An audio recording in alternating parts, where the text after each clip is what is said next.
Bismillahirrahmanirrahim. Assalamualaikum warahmatullahi wabarakatuh. Perkenalkan, saya Galidwi Samudro, mahasiswa Universitas Islam Darul Ulum Lamongan, Prodi Pendidikan Matematika. Di sini saya akan memaparkan bab 2 saya untuk melengkapi tugas dari Bapak Ali Sodikin selaku dosen pengampu Seminar Pendidikan Matematika. Di bab 2 saya ini, kajian pustaka dan hipotesis penelitian. A. Hasil penelitian terdahulu. Di sini ada beberapa judul penelitian terdahulu yang dilakukan oleh peneliti-peneliti sebelumnya dengan metodologi dan hasil.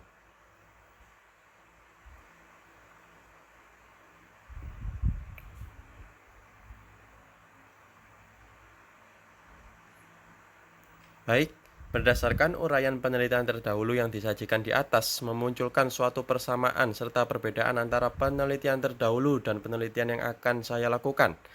Persamaan dari penelitian ini yaitu teori serta metode yang digunakan dalam penelitian. Adapun beberapa pembahasan yang sama dalam membahas kemampuan koneksi, kemampuan penalaran, serta sama menggunakan penelitian tindakan kelas atau PTK dengan metode penelitian deskriptif. Perbedaan penelitian terdahulu dengan penelitian yang akan saya lakukan, yaitu penelitian yang akan saya lakukan ini menggabungkan dua model strategi pembelajaran antara tutor to student dan time token serta meninjaunya dari perbedaan gender, menjadikan penelitian ini berbeda dari penelitian-penelitian terdahulu. Section B, uraian kajian teori. Untuk yang pertama, ada teori belajar kognitif yang menurut Puspo Nugroho tahun 2015. Definisi kognitif berasal dari kata cognition yang memiliki persamaan dengan knowing yang berarti mengetahui.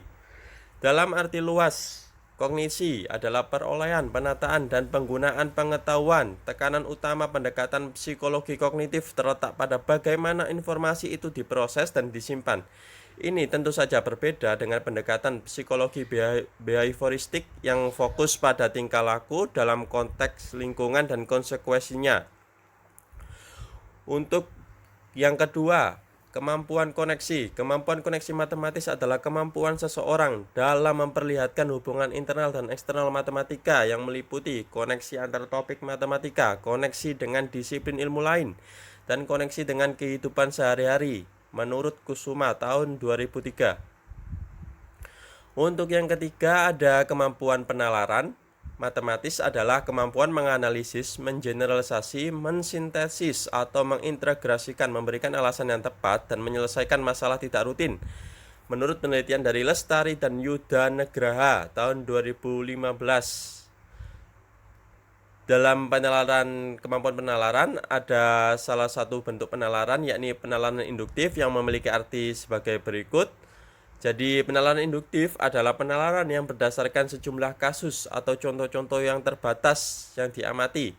Menurut Sternberg dalam Nick tahun 2005 mengemukakan bahwa penalaran induktif adalah proses dari fakta-fakta atau observasi spesifik untuk mencapai kesimpulan yang dapat menjelaskan fakta-fakta tersebut secara koheren.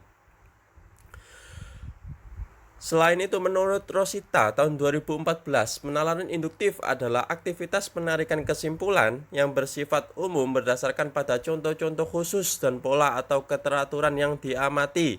Senada dengan itu, Barodi tahun 1993 menyatakan bahwa penalaran induktif dimulai dengan memeriksa kasus tertentu, kemudian ditarik sebuah kesimpulan secara umum. Dengan demikian, penalaran induktif dapat diartikan sebagai penarikan kesimpulan dari hal-hal yang bersifat khusus untuk membuat pernyataan baru yang bersifat umum. Yang keempat, ada pembelajaran kooperatif, merupakan istilah umum untuk sekumpulan strategi pembelajaran yang dirancang untuk mendidik kerjasama kelompok dan interaksi antar siswa. Tujuan dari pembelajaran kooperatif sendiri setidaknya ada 3, yakni yang pertama hasil belajar akademik, penerimaan terhadap keragaman, dan pengembangan keterampilan sosial. Salah satu pembelajaran bertipe kooperatif yakni ada pembelajaran tutor to student dan time token yang memiliki arti sebagai berikut. Untuk yang pembelajaran tutor to student itu merupakan pembelajaran yang dapat dilakukan dengan teman sebaya. Seorang siswa pandai yang membantu belajar siswa lainnya dalam tingkat kelas yang sama. Menurut Kuswaya tahun 1997. Pembelajaran melalui tutor sebaya ini lebih aktif adalah siswanya, bukan gurunya. Siswa mempunyai kemampuan akademik yang lebih menonjol diharapkan dapat menyampaikan ilmu kepada teman sebayanya di sekolah. Karena apa? Karena siswa itu terkadang takut bertanya kepada guru saat pembelajaran matematika berlangsung, akan dapat dengan leluasa bertanya kepada teman sebayanya yang menjadi tutor teman sebaya. Yang B, ada pembelajaran time token, adalah pembelajaran yang bertujuan agar masing-masing anggota kelompok diskusi mendapatkan kesempatan untuk memberikan kontribusi dalam menyampaikan pendapat mereka dan mendengarkan pandangan serta pemikiran anggota lain menurut Ahrens tahun 2008. Strategi pembelajaran time token ini dapat mendorong siswa untuk lebih berperan aktif dalam kegiatan belajar mengajar, karena setiap siswa itu diberikan kesempatan untuk berbagi informasi, pertanyaan, dan masukan sehingga akan menciptakan pemerataan informasi. Yang kemudian ada kerangka berpikir. Di kerangka berpikir saya itu kemampuan penalaran matematis itu salah satu yang penting dipelajari, karena menurut Peraturan Menteri Pendidikan dan Kebudayaan Republik Indonesia Nomor 21 Tahun 2016 tentang Standar Isi Pendidikan Dasar dan Menengah menjelaskan bahwa keterampilan siswa salah satunya dikembangkan lewat aktivitas menalar. Kemampuan yang tidak kalah penting lainnya yakni ada kemampuan koneksi matematis.